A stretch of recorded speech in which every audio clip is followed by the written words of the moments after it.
In today's Photoshop tutorial, I'll show you how to create a non-destructive dodge and burn contouring effect. This technique helps enhance the highlights and shadows of your image while keeping your original photo protected. Let's get started. First, duplicate your image layer twice.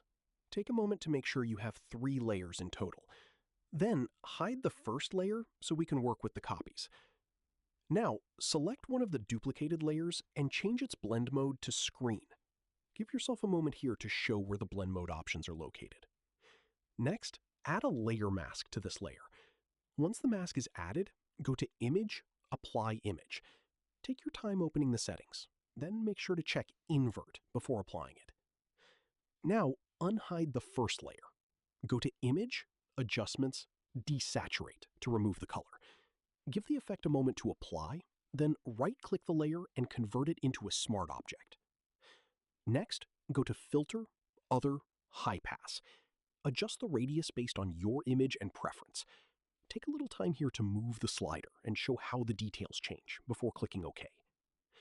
After that, go to Filter, Blur, Gaussian Blur. Adjust the settings again based on your preference. Slowly move the slider until you get a smoother result. Then click OK. Now, change this layer's blend mode to linear light. Take a moment to show the difference after applying the blend mode. Next, select the copied layers and place them inside a group. Add a layer mask to the group. Then go to Image, Apply Image again, but this time make sure that Invert is turned off. Take a moment to check the settings before applying the effect.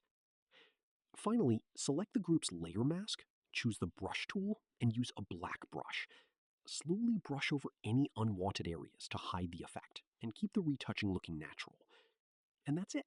You've created a non-destructive dodge and burn contouring effect in Photoshop.